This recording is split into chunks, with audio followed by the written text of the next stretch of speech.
Boa noite, pessoal. Olha só o tio Júlio de novo aqui na área com as aulas de história focadas para o Enem 2014, né?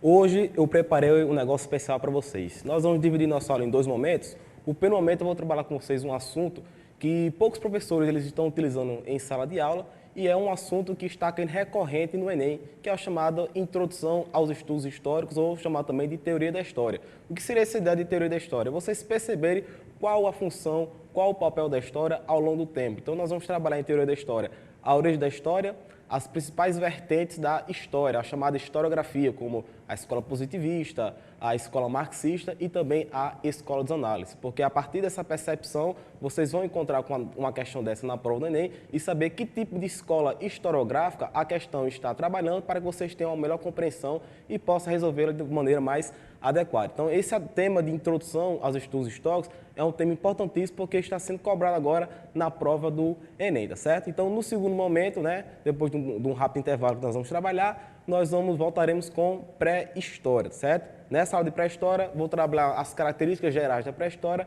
e também, no segundo momento, com a arte pré-histórica, certo? Então, para esse primeiro momento, nós vamos trabalhar com introdução aos estudos históricos. Tenha atenção nesse conteúdo, certo, pessoal? É um conteúdo que alguns livros didáticos ele não traz ele aprofundado, né? E eu estou trazendo aqui um esqueminha para vocês, alguns slides interessantes e também algumas questões para que a gente possa reforçar esse conteúdo ao final da nossa explicação, tá certo? Então, você deve estar aí com o seu caderninho, fazendo as anotações pertinentes, as anotações necessárias a esse conteúdo, certo? Então, vamos lá para a nossa imagem.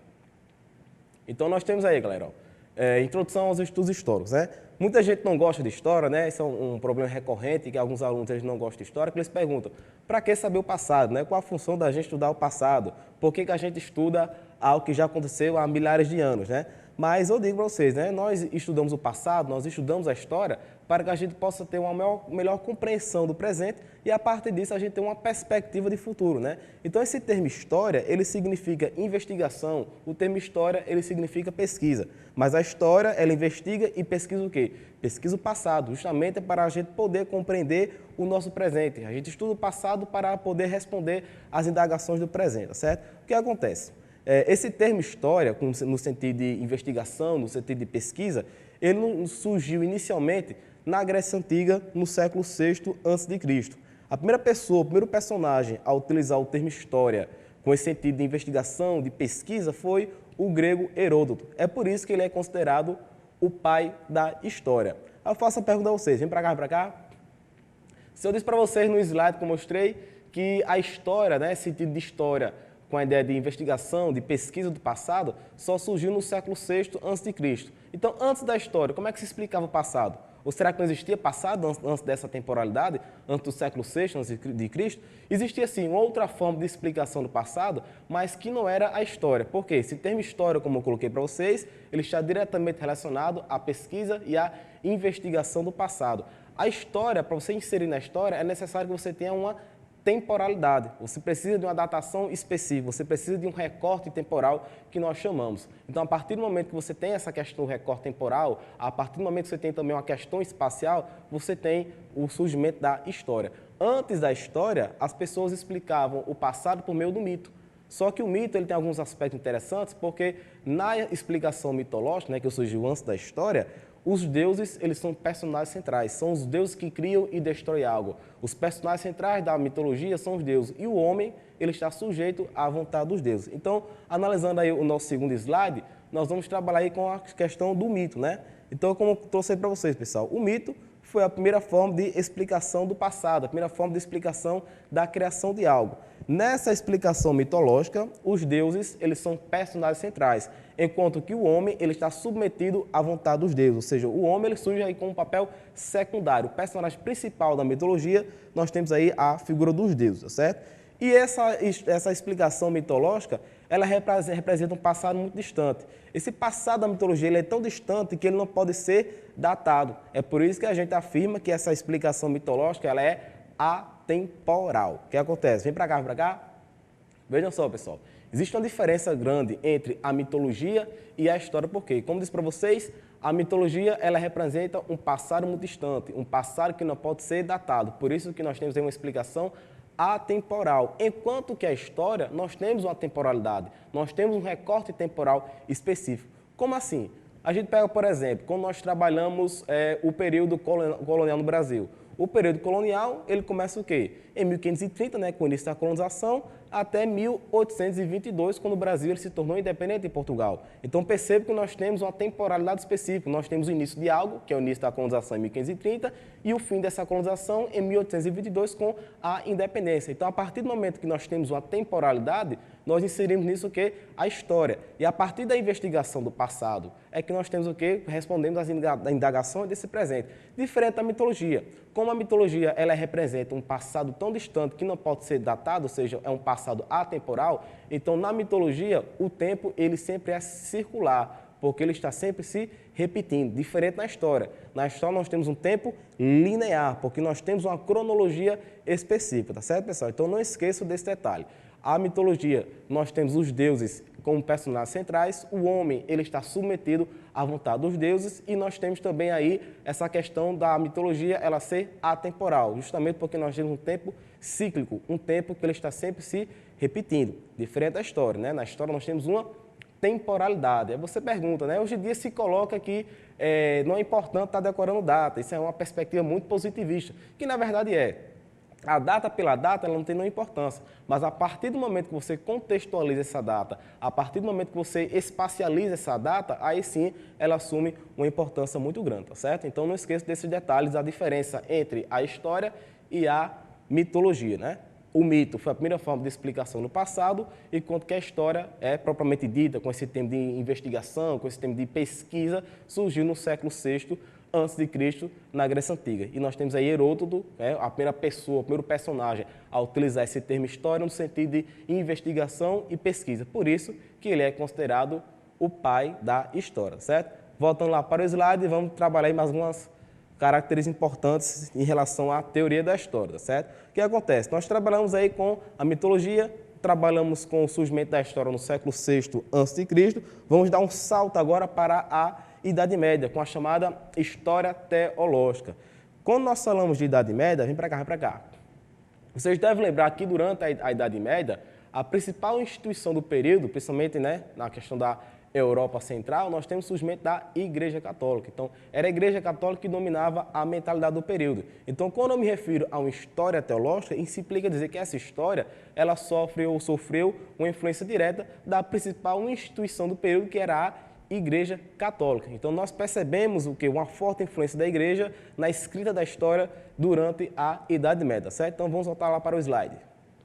Então, nós temos aí a história teológica, vigorou durante a Idade Média, né, do século V ao século XV, tem como marco divisor a vinda de Cristo, né? É a partir dessa história teológica que nós temos uma mudança expressiva na temporalidade, porque surgem os tempos antes e depois de Cristo, né? O famoso ACDC, certo? Então, como eu disse para vocês que essa história teológica ela sofreu uma forte influência da Igreja Católica, então essa história ela estava preocupada em relatar os acontecimentos relacionados à religiosidade. É por isso que o estudo principal que vigorava durante a Idade Média era chamada a geografia, que é o estudo da vida dos santos. Então vocês percebem claramente o que? A influência do cristianismo nessa história durante a Idade Média. Por isso que é conhecido como a história teológica, certo, pessoal? Então, seguindo aí o nosso esqueminha, nós temos agora um salto, né? Saímos da Antiguidade, passamos pela Idade Média com a história teológica, vamos dar um salto agora para o século XVIII, que foi a partir desse momento que surgiu a erudição, a razão e o progresso na história.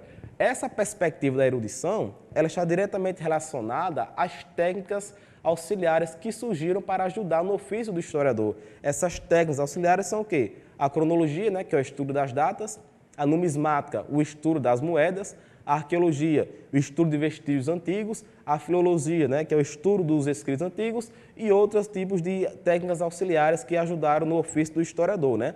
Essa técnica, essa erudição, essa razão, esse progresso, teve uma influência direta das ideias iluministas que surgiram justamente na Europa no século XVIII, tá certo? Vem para cá, vem para cá. Você tem, como eu coloquei para vocês, as chamadas técnicas auxiliares, como a numismática, o estudo das moedas. Você pode estar aí se perguntando, ô tio Gil, A moeda, ela serve como documento histórico? A moeda, ela serve para a gente aprender história? Claro que serve. A partir do estudo dos objetos, como a moeda, você pode perceber como é que funcionava uma cultura de uma determinada sociedade, você pode ter um estudo de economia de uma determinada sociedade, você pode ter até um estudo de política, etc, etc, etc. Então, os objetos, sim, eles são as fontes que auxiliam no ofício do historiador, tá certo? Então, essas técnicas auxiliares, elas surgiram quando? Já no século XVIII, com a chamada erudição, a razão e o progresso, e teve uma influência forte do iluminismo, porque justamente o iluminismo, que supervalorizava a primazia da razão em relação ao misticismo, pregava também essa ideia do progresso, tá certo, pessoal? Então, vamos seguir para o nosso próximo slide para mostrar o clímax da aula, que é chamada as escolas históricas. Isso aqui é que é o foco importantíssimo para o Enem, tá certo, pessoal? Porque, na verdade, você se depara com a prova no Enem, ou qualquer tipo de concurso ou vestibular, você se depara principalmente com duas correntes históricas, né, que é o marxismo e a escola dos análises. Eu trouxe inicialmente aí para vocês a chamada escola positivista, mas o positivismo não é um tipo mais de escola histórica que é utilizado no meio acadêmico. Ela foi renegada, certo? Hoje em dia não se produz mais uma historiografia positivista, certo? Mas eu trouxe para vocês para que a gente tenha uma compreensão que foi a partir do positivismo que surgiram algumas escolas que refutavam algumas ideias propostas pelo positivismo. Então, o positivismo ele foi idealizado pelo filósofo francês Auguste Comte no século XIX, né? Aí você pergunta, como é que funcionava o chamado positivismo, né? Vem para cá, vem para cá. Segundo os historiadores positivistas no século XIX, o papel do historiador era relatar o passado tal qual ele ocorreu, era relatar o passado da mesma forma que ele ocorreu, né? Aí eu pergunto a vocês, tem como se relatar o passado da mesma forma que ele ocorreu? Não, isso é praticamente possível. Mesmo que você tenha acesso a uma documentação do período, é impossível você ter um relato tal qual ele ocorreu. Mas, segundo os positivistas, o papel do historiador era narrar o passado, a chamada a história narrativa. Então, de acordo com a escola positivista, os historiadores eles só deveriam estudar o quê? Os grandes feitos políticos, os grandes tratados diplomáticos, as grandes guerras, os grandes heróis, ou seja, era a história dos grandes. Enquanto que você pega, por exemplo, aquelas camadas populares, aquelas camadas que são excluídas da sociedade, elas não eram estudadas pelos positivistas, como as crianças, como as mulheres, como os índios. Por quê? Essa história positivista, ela analisava somente o quê? A história dos grandes, os grandes heróis, os grandes reis, os grandes políticos, as grandes guerras. E o papel do historiador era narrar o passado tal qual ele ocorreu. Uma grande característica da escola positivista, presta atenção no que eu vou dizer agora, é que os positivistas só consideravam documentos escritos como fonte histórica. Somente documento escrito era considerado fonte histórica. Por exemplo, eu tinha colocado aquela ideia da numismática, né, do estudo das moedas. Será que os positivistas eles considerariam uma moeda como uma fonte histórica? Não, somente o quê? Documentos escritos, certo? Então não esqueça dessas grandes características da escola positivista que vigorou no século XIX. É a história dos grandes, né? As grandes batalhas, os grandes reis, os grandes tratados diplomáticos.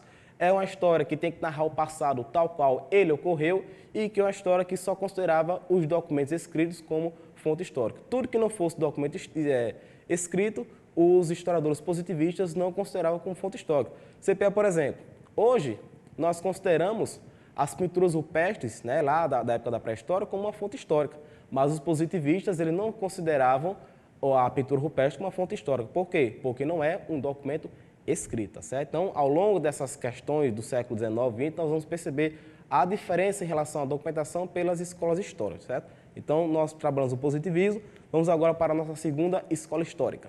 Então, nós temos aí o marxismo, ou chamado materialismo histórico, né, que foi idealizado pelo alemão Karl Marx e o Friedrich Engels, no século XIX também, né?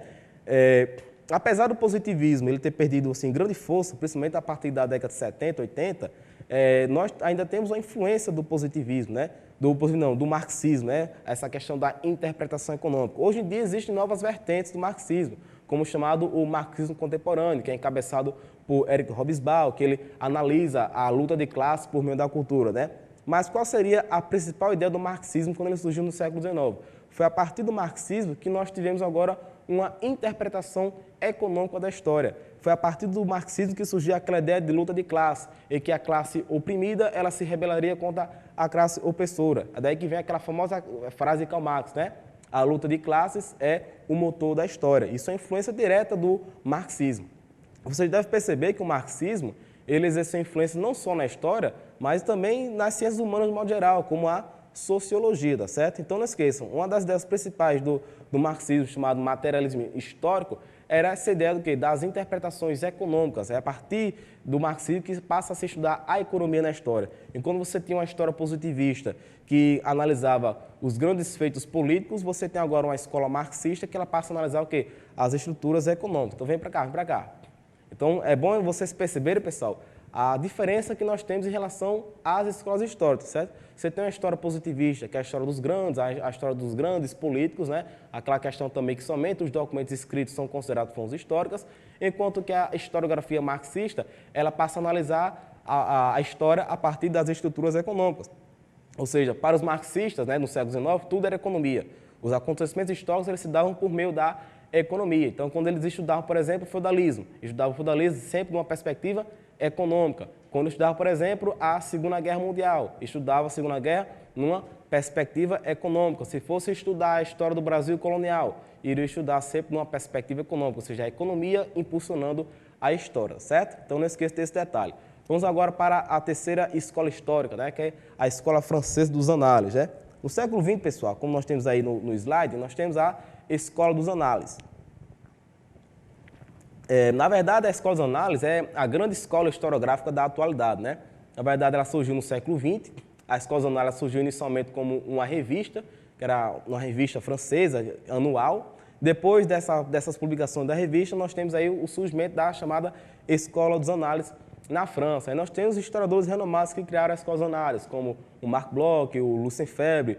Hoje em dia, grandes historiadores como o francês, o Jacques Legoff, o Georges Duby, nós temos o Jérôme Bachet, que são autores que caem sempre no Enem, são autores da escola dos análises. Vem para cá, vem para cá. Você pode estar perguntando, todas essas escolas históricas, se vocês perceberem, elas surgiram na Europa, né? Você tem o positivismo europeu, o marxismo europeu, a escola dos análises europeu. Aí você pode estar se perguntando, no Brasil, qual era a escola histórica que vigorava? Na verdade, você teve um surgimento dessas escolas históricas no Brasil, na Europa, desculpe, e a posteriori essas escolas elas foram incorporadas aqui no Brasil, tá certo, pessoal? Então, os historiadores brasileiros, eles sofreram uma forte influência dessas escolas históricas, seja o positivismo, marxismo e agora, principalmente, a escola dos análises. Então, a grande corrente historiográfica que domina o mundo acadêmico é a escola dos análises. Você pode estar agora se perguntando, tio Gil, qual é a diferença da escola dos análises para as outras escolas? É o positivismo e o marxismo. É a partir da escola dos análises que nós temos agora um leque de opções em relação a documento. Ou seja, para a escola dos análises, praticamente tudo pode ser um documento histórico. Desde uma garrafa d'água pode ser um documento histórico, um diário pode ser um documento histórico, ações escritas continuam sendo documentos históricos, os objetos eles passam a ser documentos históricos, a partir do momento que você possa inseri-los no tempo e no espaço. É a partir também da escola dos análises que nós temos agora o surgimento da história da cultura, história das mentalidades, história, por exemplo, daquelas classes que eram excluídas. É a escola dos análises que passa a estudar o quê? As mulheres. É a escola dos análises que passa a estudar os índios. É a escola dos análises que passa a estudar as crianças. É a escola dos análises que passa a estudar o quê? A vida privada, o cotidiano. Tá certo? Então, quando você pega um texto relacionado com a vida privada, um texto relacionado com o cotidiano, você associa logo o quê? A escola francesa dos análises, tá certo, pessoal? Então, voltam lá para o nosso slide. Nós temos aí, ó. Eu coloquei uma observação para mostrar a diferença para vocês entre história e historiografia, né? Como eu disse para vocês, história é um termo que significa investigação, é um termo que significa pesquisa, né? Enquanto que historiografia, se a gente for para o literal da palavra, nós temos história e o termo grafia que significa escrita, né? Ou seja, a historiografia seria a escrita do passado. Essa escrita do passado, em outras palavras, são as interpretações que nós fazemos da história. E essa interpretação, ela está diretamente relacionada ao tipo de corrente histórica que você segue. Seja positivismo, né, que hoje em dia não se produz mais história positivista, seja marxista ou seja a escola dos análises. Então, posso falar que fulano é um historiador tal, ele segue a vertente historiográfica da escola dos análises ou ele segue a vertente historiográfica do marxismo, ou seja, de acordo com a sua interpretação em relação à história. Tá certo, pessoal? Então, vamos seguir para o nosso próximo slide, né? Então, nós temos aí ó, a cronologia histórica, né? Só para vocês conseguirem se situar no tempo. Nós temos aí a Idade Antiga, que é de 4.000 anos antes de Cristo até a queda do Império Romano do Ocidental em 476 d.C., Com o fim, né, do Império Romano Ocidental, nós temos o surgimento da Idade Média, né, que é o período do século V até a tomada de Constantinopla pelos turcos otomanos em 453, né, final da segunda metade do século XV. Com esse acontecimento, nós temos o início da Idade Moderna, né, que é do século XV até a Revolução Francesa de 1789. Com a Revolução Francesa, nós temos o início da chamada Idade Contemporânea, né, que vai do século XVIII, né, com a Revolução Francesa, até os dias atuais. Então, nós temos aí a perspectiva da cronologia em relação à história, certo, pessoal? Então, para a gente reforçar o nosso conteúdo, nós vamos trabalhar com algumas questões.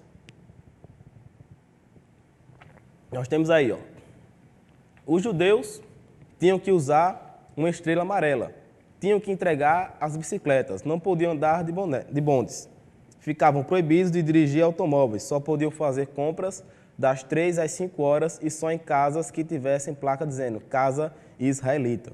Os judeus deviam recolher-se às suas casas às 8 da noite. Ficavam proibidos de ir a teatros, cinemas e outros lugares de diversão.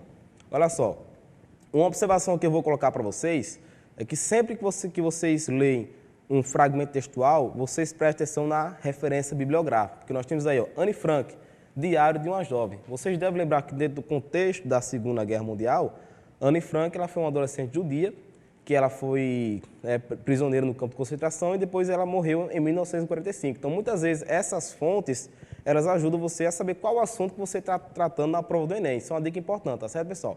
Então, vamos lá.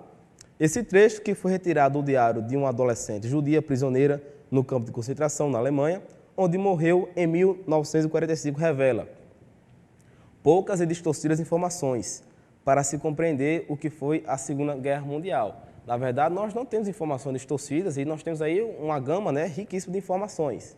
A B.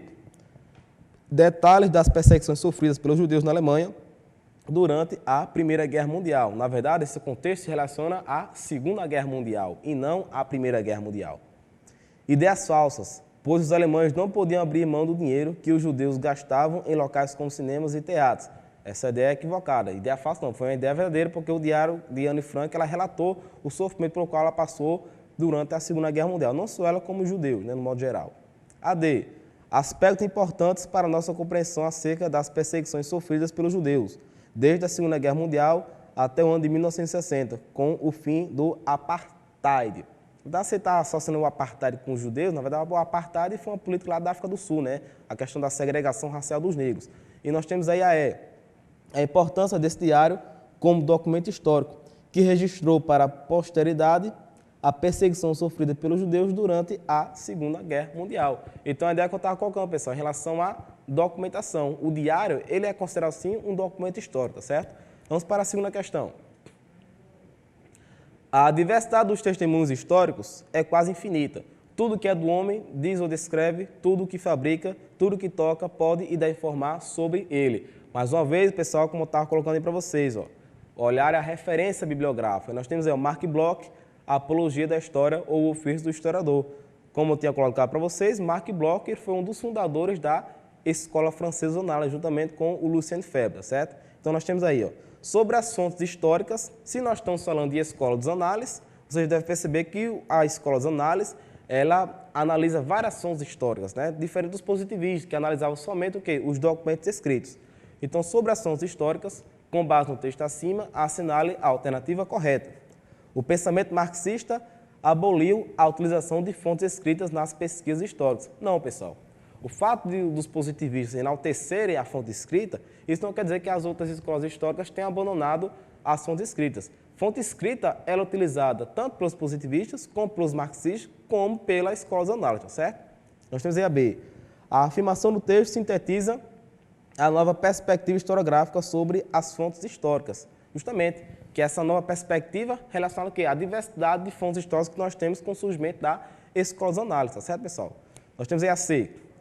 Os utensílios produzidos pelo homem se enquadram como registros arqueológicos e não como fontes para o historiador. Errado.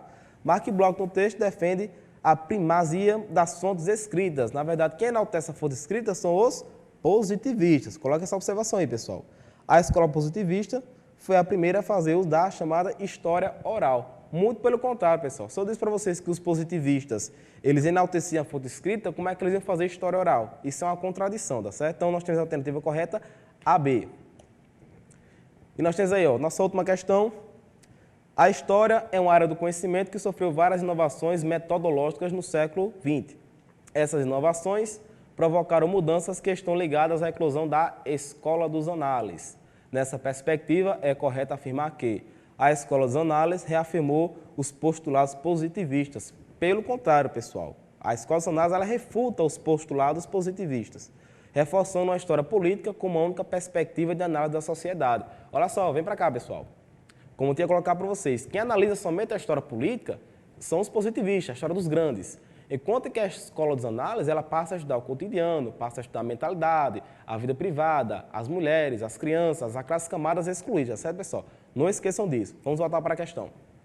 Então, nós temos aí, ó, a alternativa B, que é a correta. A produção cultural humana, assim como as mentalidades, o imaginário, o cotidiano e a cultura popular foram vistos com novos interesses de estudos dos historiadores. E isso surgiu com a Escola dos Análises. C. A análise econômica desaparece da pauta de temáticas estudadas pela história após o advento dos análises. Não, nós temos aí uma derrocada, nós temos aí uma diminuição das interpretações econômicas, mas ela não desaparece. Os marxistas, eles continuam produzindo a história econômica, tá certo? A única preocupação dos historiadores influenciados pelo pensamento dos análises se refere à cultura. Não, como eu tenho colocado para vocês, é cultura, mentalidade, cotidiano, vida privada. E a E. Não existe ainda hoje ecos do pensamento dos análises nos estudos sobre a história do Brasil. Vem para cá, vem para cá. Existe sim uma forte influência da Escola dos Análises no Brasil. Tanto é que existe uma coleção de livros que é conhecida como a História da Vida Privada no Brasil. Isso é influência direta do quê? Da Escola dos Análises. Então, quando vocês encontram esses termos, vida privada, cotidiano, mentalidade, imaginário, isso é influência direta da Escola dos Análises. Voltando. A Escola dos Análises influenciou sim os historiadores do Brasil, tá certo?